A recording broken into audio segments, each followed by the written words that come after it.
Be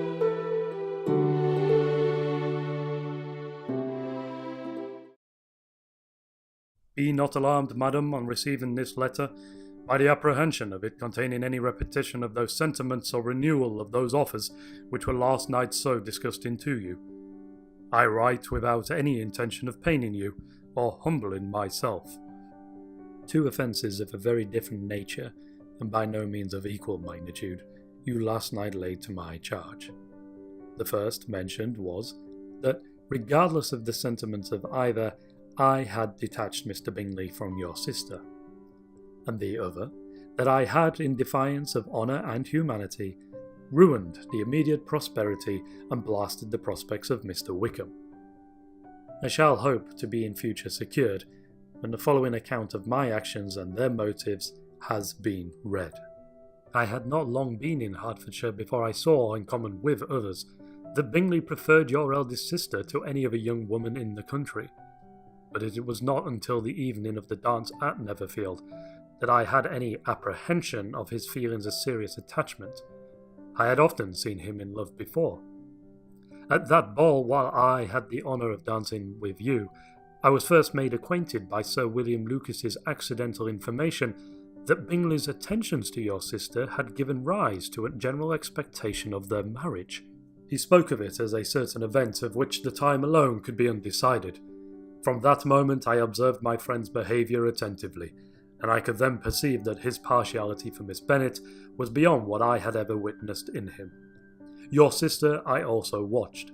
Her look and manners were open, cheerful, and engaging as ever, but without any symptom of peculiar regard, and I remained convinced from the evening's scrutiny that though she received his attentions with pleasure, she did not invite them by any participation of sentiment.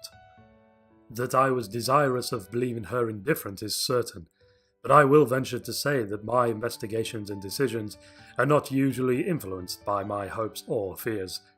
I did not believe her to be indifferent because I wished it. I believed it on impartial conviction, as truly as I wished it in reason. But there were other causes of repugnance, causes which, though still existing and existing to an equal degree in both instances, I had myself endeavoured to forget, because they were not immediately before me. These causes must be stated, though briefly. The situation of your mother's family, though objectionable, was nothing in comparison of the total want of propriety so frequently, so almost uniformly betrayed by herself, by your three younger sisters, and occasionally even by your father. I will only say, from what passed that evening, my opinion of all parties was confirmed, and every inducement heightened which could have led me before to preserve my friend from what I esteemed a most unhappy connection. On this subject I have nothing more to say, no other apology to offer. If I have wounded your sister's feelings, it was unknowingly done, and though the motives which governed me may to you very naturally appear insufficient, I have not yet learned to condemn them. With respect to that other weighty accusation of having injured Mr. Wickham, I can only refute it by laying before you the whole of his connection with my family. Mr. Wickham is the son of a very respectable man, who had for many years the management of all the Pemberley estates, and whose good conduct in the discharge of his trust naturally inclined my father to be of service to him, and on George Wickham, and who was his godson, his kindness was therefore liberally bestowed. My father supported him at school and afterwards at Cambridge, most important assistance, as his own father, always poor from the extravagance of his wife, would have been unable to give him a gentleman's education. My father was not only fond of this young man's society, whose manners were always engaging, he had also the highest opinion of him, and hoping the church would be his profession, intended to provide for him in it. My excellent father died about 5 years ago, and his attachment to Mr. Wickham was to the last so steady that in his will he recommended it to me to promote his advancement in the best manner that his profession might allow, and if he took orders, desired that a valuable family living might be his as soon as it became vacant. There was also a legacy of £1,000. His own father did not long survive mine, and within half a year from these events, Mr. Wickham wrote to inform me that, Having finally resolved against taking orders, he hopes I should not think it unreasonable for me to continue to provide for him. He had some intention, he added, of studying the law, and I must be aware that the interest of £1,000 would be a very insufficient support therein.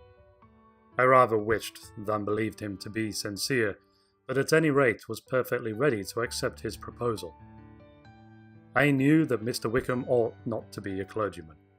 The business was therefore soon settled. He resigned all claim to assistance in the church, were it possible that he could ever be in a situation to receive it, and accept in return £3,000. In town, I believe, he chiefly lived, but his study in the law was a mere pretence, and being now free from all restraint, his life was one of idleness and dissipation. For about 3 years I heard little of him, but on the decease of the incumbent of the living which had been designed for him, he applied to me again by letter for the presentation.